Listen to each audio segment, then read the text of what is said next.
Hello and welcome to story time.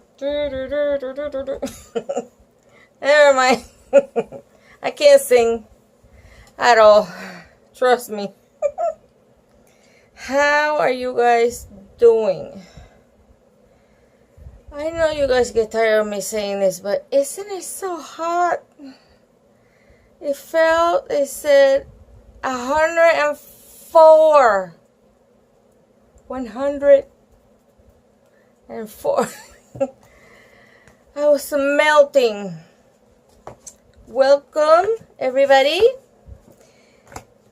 How do you go? Oh, subscribers and new subscribers, old subscribers, anybody that's watching.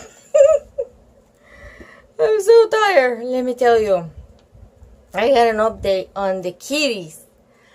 They took their first steps. What's today?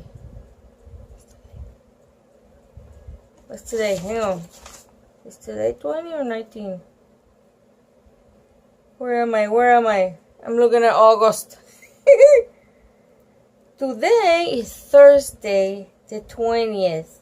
On the 23rd, they would be 4 weeks old. Oh my gosh. And they're taking their first steps. Their eyes are open. So we had to rearrange some stuff. And I was sweating. But they're looking so good and so healthy. And I already talked to our vet that we take Maggie. Maggie's sitting behind me. Maggie and Sasha, and they already know that we rescue Charlie, and they're going to let me fix this phone, this thing. All right, here we go. We're gonna spay her, and we don't know yet, but we've kind of like attached to her now, and she has calmed down. We have music, very soft music in the porch. We have the fan going, but it's warm enough for, for the kittens, because you can't put it too cold. Like inside, I would have to have like a warmer or something, because I keep the temperature colder for me. But they're doing so good, and they're so cute. And they looked at you with this, they look at you with enthusiasm, and they kind of like are a little bit, afraid, and they walk away, and they're always like looking for their mom. And she let me handle the kittens, and she didn't even move. I don't think I can call her fur anymore, because I opened the door and she doesn't even want to go out. She's got it pretty good. I mean, the whole porch is hers and the kittens. And we've rearranged stuff. We took everything that could be of, danger that they could get into, so they can, like, for example, the babies are, they're still little, but Charlie, if she wants to climb or something, nothing is going to hurt her. And we got a smaller tower for her to, like scratch or sit and look outside. And I don't think now that she's realized that she has it so well, she's like, when she used the first time that, because they told us we were letting her out to do her business, and then she would come right in to take care of, the kittens. And they said, no, don't do that, because she could get pregnant. And I'm like, oh my gosh. So then that day we got a litter box, and I showed her, this is where you gotta go. And I just left her, and she used it right away. And now she's teaching the little ones. And we have like those pads for either dogs or cats. I don't know if they use them for cats, but like those pee-pee pads, they call them. And we put some around her litter box, because we want it to be open at first. Then later, if we decide to keep Charlie or any of the kittens, will get a different litter box because she makes such a mess every time she goes. She's like, all this stuff flies away. So I have like 4 of those, the big pads on the floor, and my husband and I, we take turns cleaning, and it's so much fun, and I'm just enjoying it so much. But anyway, I got off the subject, but I wanted to tell you about the kitties and how they're doing. And let me get some water. Hang on. Okie dokie, I'm back. My mouth is so dry because going outside, it rained really bad. It was so hot, and it wasn't bad. I mean, the rain it was just like it got really windy all of a sudden, and then I ran inside because I was outside. And so yeah, that's the update.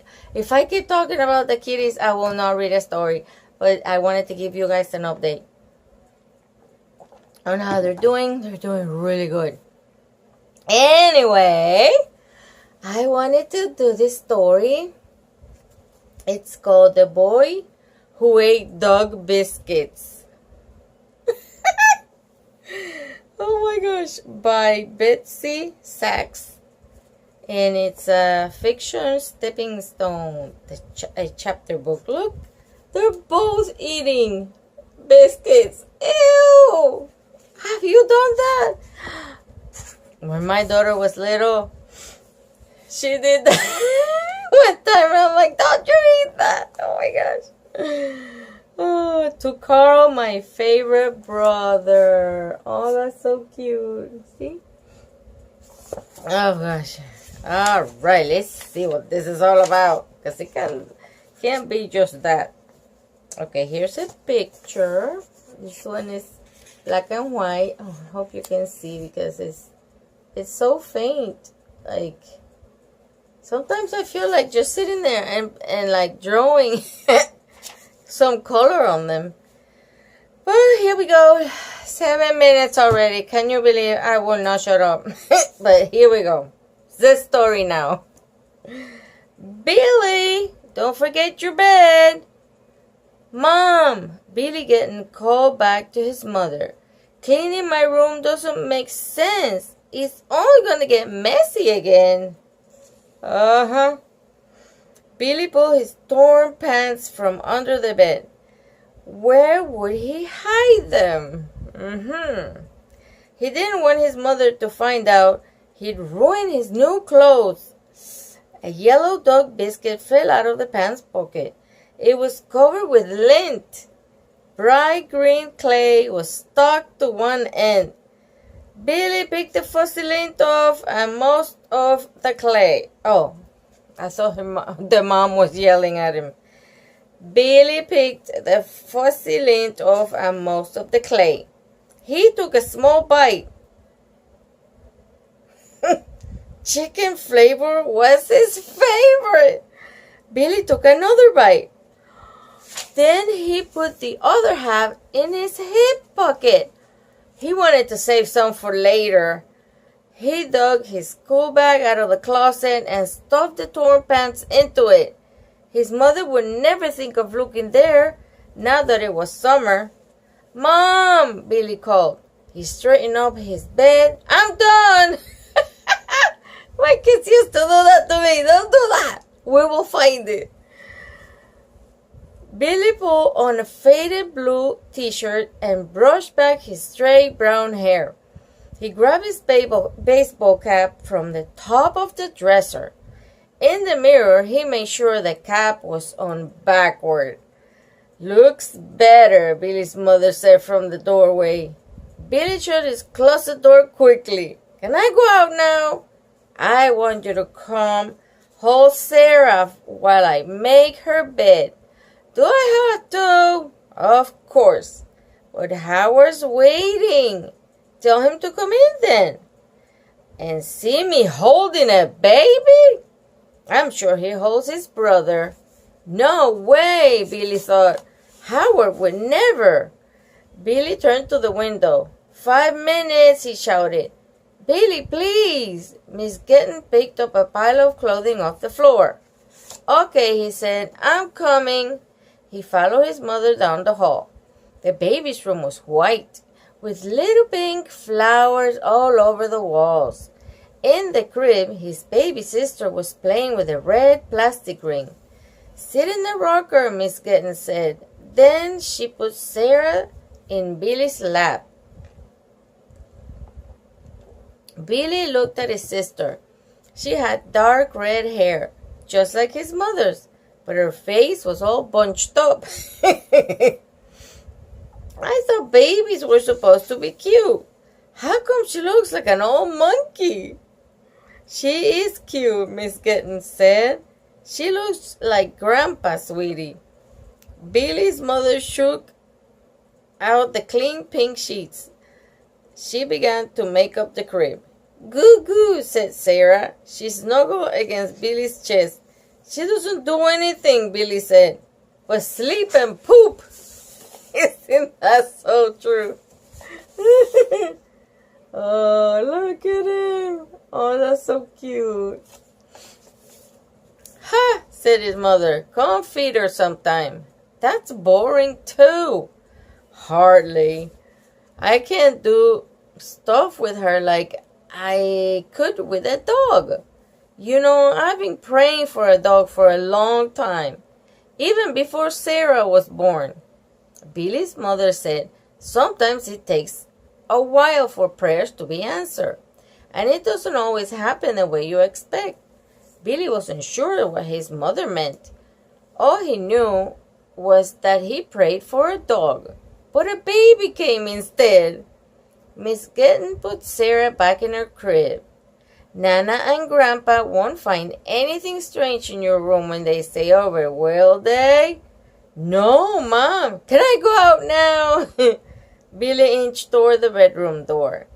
Well, all right. Just don't let the screen door slam. Miss Kitten eased the crib bars up on Sarah's bed. I think she's finally going to take a nap. Billy didn't really hear his mother. He was already heading for the stairs. He crashed through the kitchen. He jumped from the top of the porch. The screen door slammed, but Billy didn't notice. He was already down the driveway. He's so excited. Chapter 2. Howard Rosa sat on the stone wall at the end of Billy's driveway. The back of his red high top banged against the wall. His laces were untied. What took you so long? He asked. Nothing. What do you mean nothing? I've been waiting all morning. It was hardly like 5 minutes. Oh, Howard's mother let him spike his hair. He peered at Billy through yellow sunglasses. Billy could see himself in the lenses. My grandparents are coming for my birthday. I had to pick up my room. Howard shook his head. Boring. Tell me about it. My birthday isn't until next Sunday, and I still had to clean. Billy sat down on the stone wall. Did you get the thing? Howard pulled a small black box out of his back pocket. It was an electric garage door opener from his house. Well, what in the world? Oh, Howard smiled at Billy. Billy smiled back. Let's go to my house. Howard slid up the wall. They cut through a neighbor's side yard over the next street. None of the other kids were around. It was very quiet. So what do you want to do with it? Billy kicked a stone ahead of him as he walked. See how far away from the garage I can get and still make it go. They hid behind the bushes across the street from Howard's house. Howard pushed the button on the black box. At the top of Rosa's driveway, the garage door groaned and shook. Slowly it lifted and stayed up. All right! Howard punched Billy's arm. Ouch! Billy rubbed his skin. He hated when Howard did that. Now listen, said Howard. I'm going down to Brent's house. You stand on the sidewalk and signal with your arms, okay? When do I get to do it? It's mine. I go first. Howard stood up. He straightened his sunglasses. Boy, Billy muttered. He watched as Howard ran down the block as far as Chrissy Breen's house. Chrissy was going into third grade with Billy and Howard. The garage door rattled down and up and then down again. Billy raised his arm as a signal to Howard. Howard ran toward a mailbox that was 5 houses away. The garage door rattled up and down. Billy signaled again. When Howard was 9 houses away, Howard's little brother Frankie came toddling across the driveway. He was on his way to the sandbox under the trees. The door went up. Frankie dropped his doll and stood watching. Howard came running back. "Hey!" he shouted. "You're supposed to signal, dummy!" Billy pointed toward the driveway. "Do it again and watch your brother." Oh my gosh. Howard pressed the garage door opener. The door went up. Frankie's head went up. Oh my gosh. Then the door came down. Frankie's head did too. Billy and Howard started laughing. They stopped when they saw Frankie stepped on the bottom handle of the door, the garage door, and grabbed the lock. They ran up the driveway. "Ride me," said Frankie. He gave Howard and Billy a great jelly smile. "Oh, wow," Howard whooped. "Let's see if he can ride it. Hang on, Frankie." Oh my gosh, I hope they didn't hurt the little brother. Oh my gosh. Billy wondered if it was a good idea. He didn't say anything though. Howard would call him a baby. "Ride me," Frankie giggled. "Ride, ride, ride." Howard danced around, shouting, "Count down. 10, 9, 8. Just then the side door of his house opened. Howard's mother came out. "What in the world is going on out here?" she asked. "Nothing." Howard tried to hide the electric opener behind his back. Oh my gosh, they're going to get in trouble. Look at that. Ooh. Oh my. Frankie clung to the door handle. "Ride me," he shouted. Up, down, up, down. "Howard, are you crazy?" Miss Rosa picked Frankie up. Little Frankie kicked his legs against his mother's side. His arm flapped in the air. Up, down, he screamed. "All right, let's have it." Miss Rosa took the opener. She pressed the button. The door groaned. It shook. It did not go up. They broke it. "Well, that's just dandy," she said. "In the house, Howard Rosa. You'll have to go home, Billy." "Right, Mama," Frankie cried. His face was all red. "Right, Mama, right." He wailed as she carried him into the house. Oh my God. Oh, poor kid. And he loved it too. Oh my goodness. Inside Billy, Mr. Kitten stood in the kitchen doorway. He was wearing overalls. There were little curls of wood in his dark hair. "Do I have to?" Billy asked. Mr. Kitten frowned. "But it's not even lunchtime yet." Mr. Kitten didn't say a word. Billy got the message. He walked past his father into the cool, dark kitchen. Billy's mother was sitting at the kitchen table. She looked angry, too. Billy knew it was going to be a terrible afternoon. "Sit," said his father. Billy slid into a wooden chair. He looked from his mother to his father. No one said anything. The silence felt scary. "How could you do such a stupid thing?" Miss Kitten finally said. "What?" Billy tried to play dumb. "You know what?" Mr. Kitten's chair scraped on the floor as he pulled closer to the table. "Miss Rosa just called," his mother said. so we know what you were up to. Oh, Billy felt for the dog biscuit in his pocket. He fingered it. This is serious, Miss Kitten said. Frankie could have been hurt. It was his idea. What do you mean? Asked Mr. Kitten. We didn't tell him to get on. He just did. Frankie's a baby, Mr. Kitten said. He doesn't know any better. Billy snapped the biscuit in half in his pocket. Suppose Frankie had been hurt. His mother shook her head. It was very irresponsible of you two. Billy didn't know what irresponsible meant. It didn't sound like a fun word. He leaned under the table, pretending to tie a shoelace. He popped a piece of biscuit into his mouth. Sit up, Billy, Miss Kitten snapped, and stop fooling around. Billy held a dry biscuit under his tongue. Oh, gross! You have to help pay for fixing it. What? Billy coughed. I think you should give your allowance to Miss Rosa, said Mr. Kitten. My allowance? Billy choked as he swallowed. You have to learn responsibility, young man. Boy, I get punished and it wasn't even my idea. Howard told his mother it was. The rat. Either way, you should have told Howard. No. Dad, he think I was a big baby. Sometimes you have to be different from your friends. Billy put his elbows on the table. But I need my allowance to buy dog biscuits. You shouldn't be eating those things anyway.